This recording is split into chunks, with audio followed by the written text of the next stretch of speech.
Welcome to another episode of On This Day on the Grueling Truth Sports Network. I'm your host for On This Day, Mike Goodpasser. Today we look at December the 6th, 1925, the day that Red Grange saved the New York Giants. Now, the NFL began in 1920, but the New York football Giants did not join the league until 1925.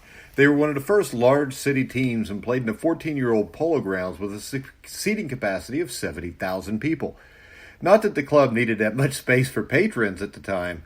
All any sports fan cared about was Major League Baseball, boxing, and college football.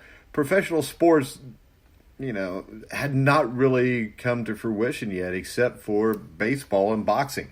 College football was considered a scholarly game that was played in school spirit. Now, in the 1920s, the University of Illinois was considered a big-time college football program. And during the years of 1923 through 1925, Red Grange was the most famous of all of them. He appeared on the cover of Time magazine. He graced the pages of the New Yorker, Collier's, and several other national publications. Red Grange was a big-time superstar in the 1920s.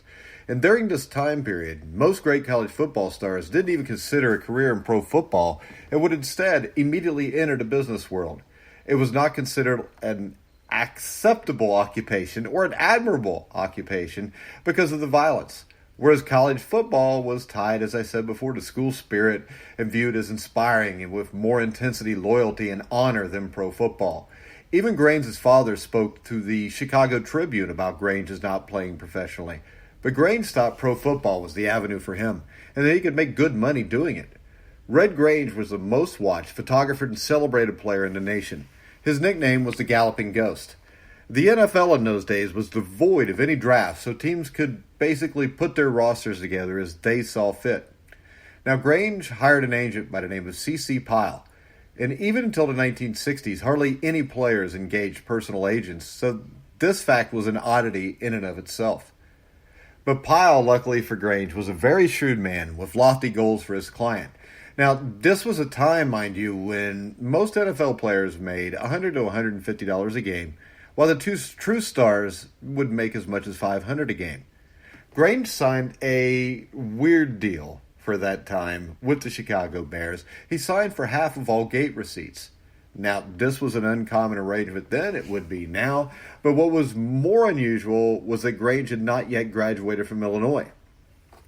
The result of that action created a sacred agreement between the pros and the college game by not signing college players with a year of eligibility left.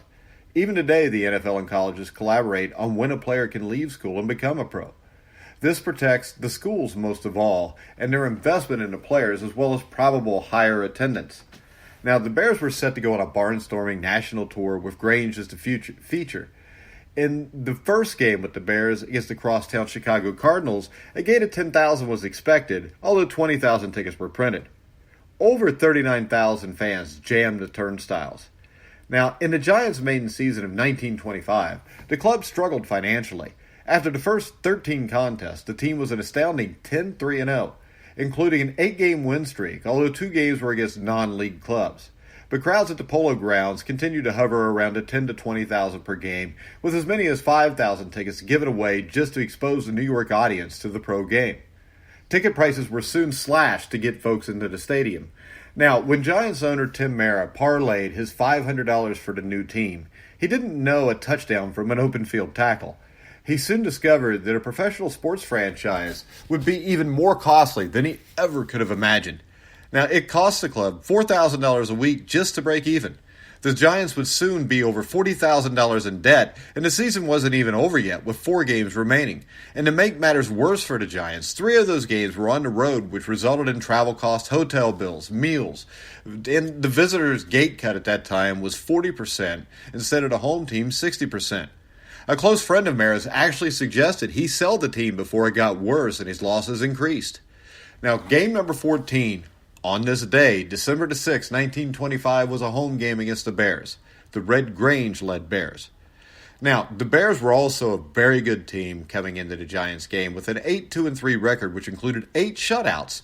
All 3 ties finished 0-0, so they played 13 games, shut out the competition 11 times. So you know why they've always been called the Monsters of the Midway. The contest was set to become a showcase for the NFL at a time when one or two local newspapermen would cover each game. On this day, over 100 reporters requested submission to the game, and from almost every eastern city and several from the Midwest. The New York Times ran front-page coverage in the days leading up to the game, and the coverage was not centered so much on two good clubs going head-to-head as it was on Red Grange coming to town. New York City was enthusiastic with anticipation. Mara was nervous and hopeful for a good crowd, which could save his entire year. On game day, 70,000 people filled the stadium, with an additional 3,000 standing room only, all paying customers. It was reported that over 20,000 fans were turned away, and even though the Bears won 19-7, the home crowd was rewarded with a good game, which included a Red Grange 35-yard interception for a touchdown. Yeah, guys played both ways back then. The contest set a pro football record in attendance. More importantly, it wiped out the debt and put the Giants in the black by over $18,000. The Times headline the following day publicized 70,000 see Grange pro debut here. Writer Allison Danzig wrote, "There were thousands in that tremendous assemblage who probably never saw a game before, but who did not have the slightest idea of what the proceedings were all about. They knew only that Grange was out there on the field among the 22 young warriors clad in moleskins, and they watched to see what were the things he did and how he did them to differentiate himself from the 21 others and win him such renown." When the NFL season was finished in the middle of December, the Bears went on their tour and played 9 games in 25 cities from Florida to Los Angeles, California, Seattle, and from a small Midwestern town to a big city stadium. A red-haired teenager took New York by storm and saved the New York football Giants forever.